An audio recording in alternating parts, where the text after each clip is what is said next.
Jessica does some writing. I'm going to pull this up on the iPad here for Plaid for Women. And I was rereading through some of them just to be fresh before I came in.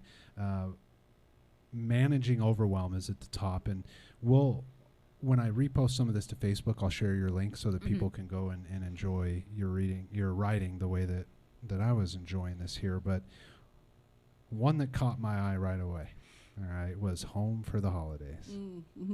And we're nowhere near the holidays, but what do you think are some of the important takeaways for people listening when it comes to navigating relationships with your family around the holidays, or just in general when you got someone difficult that lives down the street?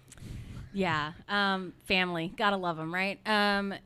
So this is where boundaries are your biggest friend, because it's gonna set a line of where people don't cross. And if you set that expectation up front, it's what you can go back to when somebody crosses that line.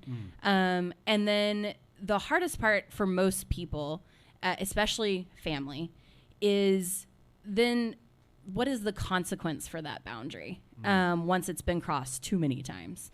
And understanding that, even if you still have to go to the Christmas or Thanksgiving dinner with Uncle Ted, who you're not speaking to outside of Christmas or Thanksgiving dinner, is that sorry, brain just like completely went blank. I love it when it does that. Yeah, it happens to me all the time too. Is kind of like the way you handle the people you don't like working with.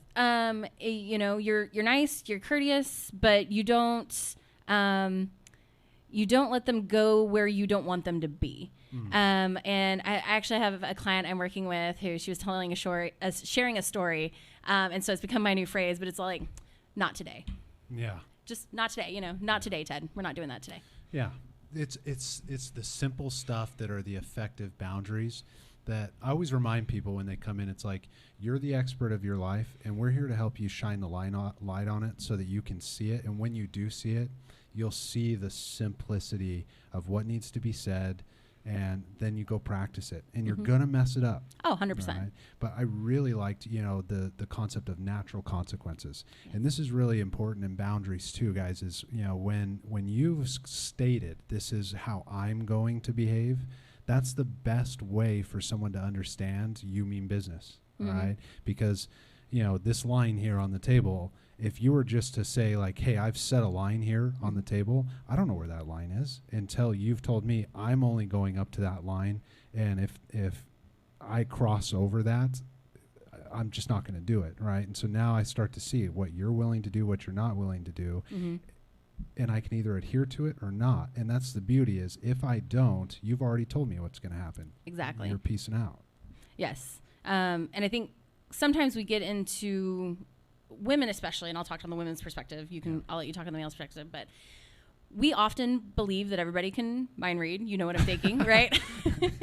And so that goes with family too. Like, family does not always know what it is you're wanting. And so having to verbally, written, whatever, be like, listen, we are not X, Y, and Z, or I am not X, Y, and Z, or you cannot X, Y, and Z, is the most important part of setting that boundary.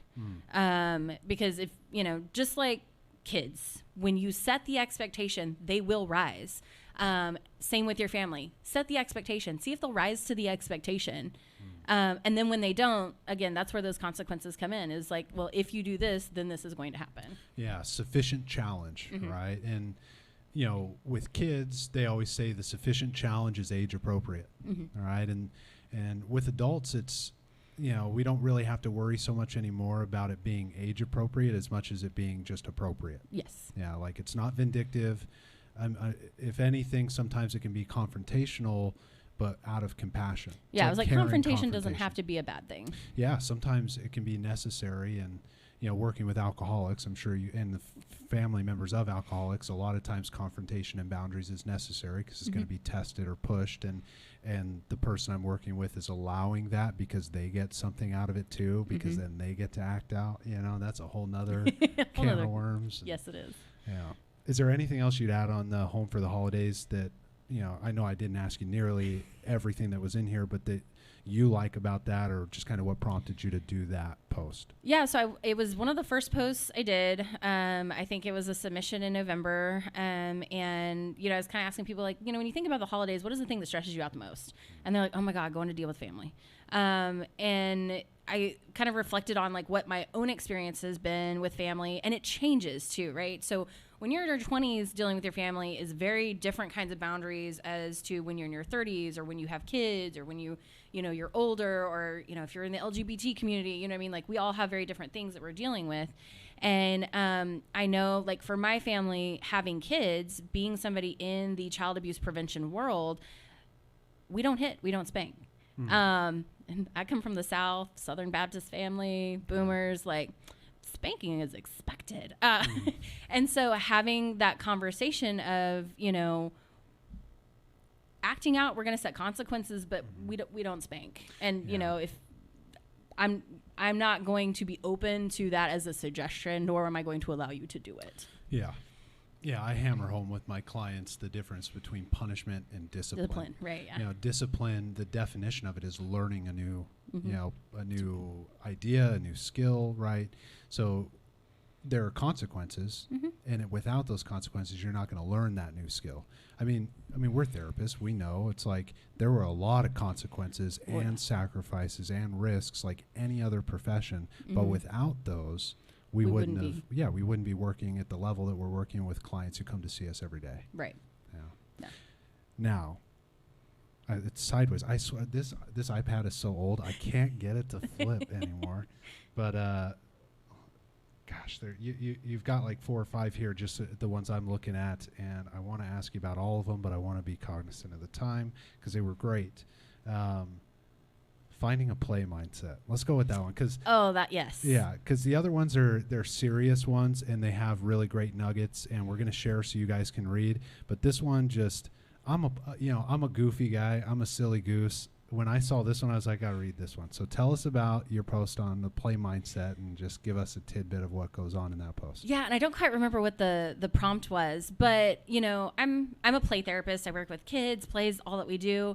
And there's actually research out there that talks about just playing for like 15 minutes can reduce your stress levels by like 50% or something like that. Like, it's ridiculous. But as adults, what is the one thing we don't do? Play, right? Yeah. And I think it's because we see it as childish. But play doesn't have to be like hanging out on the jungle gym, swinging from the monkey bars. Because let's face it, as you get closer to 40, that is not a fun thing to do. No, it's not as easy as it once was. No, it isn't. And for some of us who might be too tall for it at this point. And so finding the things that bring you joy, right, that you enjoy doing, and making time for them.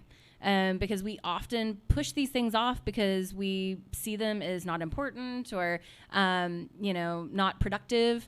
And honestly, the best thing you can do for yourself is have unproductive time. In whatever it may be. And I think the article kind of goes into, like, for some of you, like, fishing can be playing. Doing shopping or styling designs can be playing. It's kind of, I almost think of it as like, it's the stuff that really engages the right side of your brain, where you're getting to enjoy, relax, and enjoy a part of yourself that you don't usually spend time with. Yeah, I like that. I being from California, I'm sure you can imagine, I have a healthy number of, in the entertainment industry, like actors and work in talent agencies. You would think these creatives would be like the most fun people.